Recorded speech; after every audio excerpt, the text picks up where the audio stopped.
I can understand English, but I can't speak it fluently. Hello, students. Welcome back to English Spoken Stories. I want to know if you can relate to this. I can understand English, but I can't speak it fluently. I receive so many emails and questions from students, and the vast majority of them, in one way or another, make this same point. Do you feel that you've spent hours, days, years studying English, but suddenly, when you have to speak, you go blank? The words don't come, you forget all of your grammar, you stumble over your pronunciation, and your vocabulary goes down the drain. To go down the drain is an idiom, meaning to disappear. Well, this lesson is for you. I'm going to help you break free from your current struggles with spoken English, and I'm going to help equip you with practical skills to strengthen your confidence in speaking English fluently. Now, before I discuss why this happens, because we have to know why before we can work to solve the problem. So this lesson won't just improve your English skills. We can also work on your listening skills, your pronunciation skills, and your vocabulary. At the end of the video, you can test your understanding. It means you can ask any question on comment. Okay, let's go back to the question. Why do so many students feel they are able to understand English but are unable to speak fluently when the moment arises? Well, this is mostly related to the fact that understanding a language requires the use of receptive skills, listening and reading. Most English learners focus on language input, like watching films, YouTube videos, TV shows, all in English. They listen to English-speaking podcasts and read books in English to immerse themselves in the language as much as possible. This is fantastic. Lots of us do it and don't stop doing it. It's a great way to build vocabulary and to gain a better overall understanding of how the language functions. But, and there's always a but, this doesn't do so much to increase your fluency when speaking. Because in contrast, speaking requires the use of productive skills. You need to take a more active role in your studying, and by that I mean practice. You need to focus more on output, using the language, rather than just taking it in. We need to have a good balance between the two, but unfortunately, language output can be much harder to find than language input. It's not so free and easy to go to an English-speaking country, find a personal English tutor, or find an English-speaking best friend. This is why I meet so many grammar geniuses, students whose knowledge of grammar is higher than most native speakers. However, they just can't speak. They know all of the theory, but when it comes to the practical, they struggle. Today, I have 6 practical tips for you. The first one is completely free, and that is, talk to yourself. This is something I actively did when I was learning Spanish.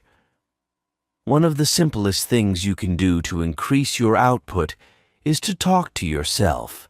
And you can start right now. It could feel a little bit strange, but it's truly magical how well talking to yourself works to improve your fluency and fluidity. Plus, you do it all day long anyway, so why not do it in English? Most of us, not all of us, have a little voice in our head when we think. Some people don't have this, but most of us do. This little voice probably speaks in your native language. See if you can come up with an English alter ego for your inner voice. If you can't find that inner voice, you're going to have to speak out loud. I am watching TV. I am washing the dishes. I am picking up the plate. I am scrubbing it with a sponge. I hope my husband brings home pizza for dinner. Now, I really recommend speaking out loud because you need to practice creating new sounds and feeling how words are formed in the mouth. But narrating in your head is a great way to start, and it's a good thing to do if lots of people are around you. This slight adjustment can help you significantly increase how much you use English during the day. And it's especially useful if you don't have anyone to practice speaking with, and you can't afford to hire someone to practice speaking with. Now, I want to make a further addition to this point, and this is a way you can supercharge your vocabulary. No joke, I used it myself. This was one of my first videos on YouTube, actually, on how to drastically increase your vocabulary because it works. As you are narrating in your head or out loud everything you do in your day, watch out for when there is a specific word or phrase that you just don't know in English. Keep a vocab diary. I think back in the day in my first video, like 7 years ago, 8 years ago, I told people to write it down in an actual notebook. Nowadays, there are apps for that. You can use your Notes app. You could program your smartwatch to take in your voice. For example, what if I'm walking down the street and I realize that I don't know the word for traffic light in Italian, the language I'm learning?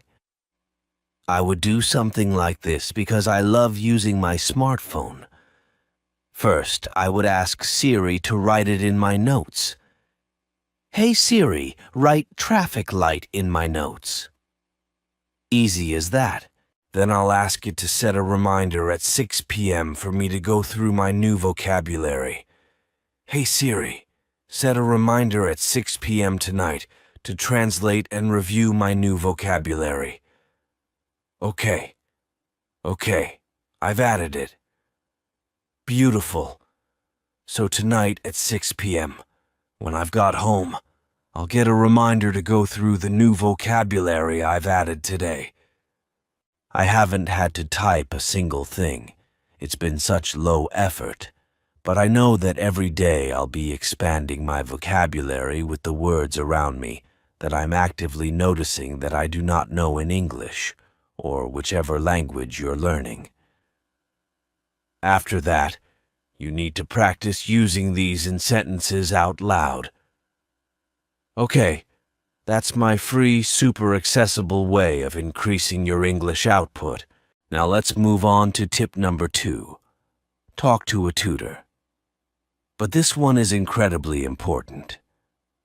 Why is talking to a tutor better than talking to yourself or talking to another English speaker? 3 things, in my opinion. You can say to a tutor how you would like the conversation to go, and you can reenact situations in which you felt you failed in the past. Maybe someone at a networking event asks you what you did for a living, and you stumbled over your words, got flustered, and just gave a really oversimplified version of what you do, a version that did you no justice. When you hire a one-on-one tutor, you can run through those exact situations so you never have to struggle like that again. The next 2 points are really important too. Corrections. You want someone who fully understands the English language who can accurately correct you when you make mistakes. That might be your grammar, vocabulary, pronunciation, or, more importantly, whether you are speaking clearly and naturally. I don't recommend aiming for absolute perfection. Instead, you want everyone to understand what you're saying. And number 3, you're in a safe space with a tutor to request feedback, to make mistakes. You're not going to be ridiculed. You're not going to feel embarrassed. A personal tutor is someone who experiences mistakes with English learners all the time. It's literally their job. And because of all of that experience, they can give you targeted advice to make quick improvements. Now, let's think back to our school days. We all had a teacher that we didn't like. We didn't like them. They didn't like us. We didn't get on. I had multiple teachers like that. Some of them absolutely should not have been teaching children when they so obviously hated children. So for many students, the fear of finding the wrong tutor gets in the way of actually finding the right one, because unlike school, this is something that you are personally paying for. You're making an investment, so to spend an hour with a teacher that you end up not liking, that's an expensive mistake. Now here's where I think I've got a really good solution for you in more ways than one. 2 ways, actually. Have you ever heard me mention LanguaTalk before? This is a company that I liked so much I decided to become a part of it, so technically I'm sponsoring myself here. I truly think that LanguaTalk is the best online language tutor platform, and this is how it relates to this lesson. When you first start browsing through the English tutors on the platform, firstly, you can rest assured that they are of incredible quality. LanguaTalk has an incredibly strict screening process. Well below 10% of applicants get accepted onto the platform. Then, you can filter by their availability, the country they're based in for time zone, the price per hour to make sure it fits with your budget, and also your motivation. Whether you're learning for your career, because you're moving to a country, or because you want to pass a specific exam. Then, you'll see all of your suitable tutors appear. And every single one of them has a video, so you can go through your own filtration process and make sure that it's someone you will connect with. Then you will see this button here, and this is really important. Nearly all of the tutors on LanguaTalk offer a free trial session, so you can make sure you're right for each other. That completely eliminates the risk of paying for a session with someone that isn't right for you. Then, if you want to be extra sure, I'm giving you a $10 lesson credit for free. Okay, tip number 3 involves writing. One of the best ways to get yourself prepared for speaking in any situation is to write down what it is you would like to say before speaking. Take time to write out all of the sentences you plan to say, and then practice saying them aloud. Now, I don't expect you to carry a notebook around with you and write down everything you want to say before speaking. That's just impractical. But this is an exercise that can be added to your daily English practice. The best way to approach this is to think about situations and potential conversation topics, especially those that interest you, because learning English should be fun. Also, think about questions or opportunities you get frequently. In English, we use the term elevator pitch. This refers to trying to sell something to someone that you've met in an elevator. That's American English. It would be lift in British English. You've only got a limited amount of time, so you've got to get the message across quickly and efficiently. Try to think of elevator pitch versions of your most frequently received questions. I'm thinking of ones like, "Where are you from?" You might say something like, well, you can probably tell that I'm not from here. I was actually born in Italy, but then I moved to France at the age of 4. I went to college in the US, which is why I speak with a slight American accent. Write it down and practice it because you know you're going to get asked a lot. Another one is, what do you do for a living? Or, how did you learn English? You can begin with simple conversation questions and gradually increase the difficulty level. This will help to build your confidence and improve your fluency over time. See, I'm not very good at giving strong opinions, so sometimes, if I'm going to an event where I know I'll be asked about a hot topic that's quite divisive, I do prepare in advance. It helps me to feel more relaxed or less anxious. I'm not somebody who can just give an eloquent opinion piece straight off the bat. Straight off the bat means immediately, with no preparation. Hence, we need preparation, written preparation. It's also a great idea to prepare these written answers and then present them in a tutor session to ask for their feedback. So many of my students have come to me with things that they frequently have to defend, almost like why they are fasting during Ramadan. That's one question that my students get a lot. Same with why they wear a hijab, why they are vegan and choose not to consume animal products, why they chose to leave their country when they love it so much. There are loads of really difficult questions that you might want to take a step back and think about to be able to give a true answer that you're really proud of and comfortable with. The biggest one, the one I get most frequently, is of course self-introduction. I have an entire video about this that I will leave below in the description. In that video, I explain all of the necessary steps for preparing notes to introduce yourself confidently and fluently. Okay, number 4. This is something I've said time and time again, and I wholeheartedly believe that it is the correct way forward. Focus on fluency, not perfection, or not accuracy. Fluency over accuracy every single time. You need to be understood, not applauded as a grammar genius. To me, this means that you need to start to feel comfortable making mistakes. If you avoid speaking with people out of fear of making mistakes, you're going to have nothing to learn from. You're starving yourself of opportunities. No one wants to make mistakes. It's embarrassing, and it can cause us to lose confidence.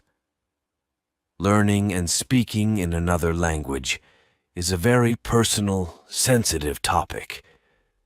But getting out of your comfort zone and making mistakes while speaking is genuinely one of the best things you can do to improve your fluency. And if you can, not everyone can, but if you can, try to have a sense of humor about it. See this as an opportunity to laugh with yourself, not at yourself. Some of my best anecdotes in Spanish come from the mistakes I made while learning Spanish. I love those stories. They're so special to me. They're great ones that I can get out at any dinner party when speaking in Spanish, and I can have the entire room laughing. I chose not to be embarrassed in the moments where I made those mistakes. I chose to take a step back and laugh at the hilarity of the situation. Now, I understand it's not that way for everyone. I learned Spanish because I wanted to learn Spanish. I liked Spanish. I liked learning it. But lots of people learn English because they feel they have to. They cannot progress in their life until they have acquired the skill of speaking English.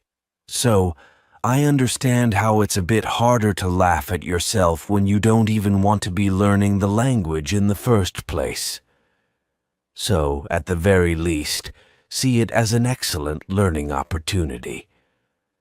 And the good news is that most English speakers and other English learners are usually pretty willing to help when you need it. You just have to ask. If I talk to a non-native speaker and they make lots of mistakes, I will not correct them unless they ask me to.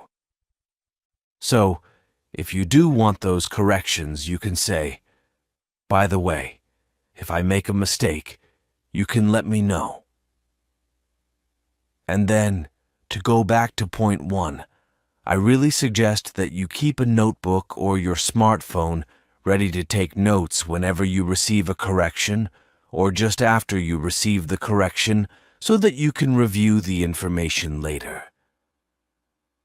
Number 5 is not for everyone, but it works really well for some students, and I've seen it in action, and it's awesome. It's shadowing. Shadowing means copying other English speakers. It's imitation. When you are purposefully learning new words or just casually watching a video, repeat what you hear. You don't need to be thinking about sentence structure or verb tenses or grammar in general. Just repeat the words and sounds. By repeating the words and phrases, you're activating your mind so that you can obtain new information, understand the speaker more easily, and improve muscle memory for forming words, and practice natural word stress and pronunciation. I've noticed a few of my students involving me in shadowing. They listen to the video, and then they try to repeat exactly what I say in the exact way I said it. Again, it's not for everyone, but it's really effective. If you do want to try it, it's a big topic, so let me know if you would like a lesson on shadowing where I can guide you through it, and I'd be more than happy to put that together for you. Just let me know. If there's no interest, I won't bother. And number 6, this one is fantastic. It's something I make all of my students do at the start of our pronunciation courses. It is to record yourself speaking. Have you ever heard a recording of yourself speaking in your own language and felt really surprised at how you actually sound? I had this.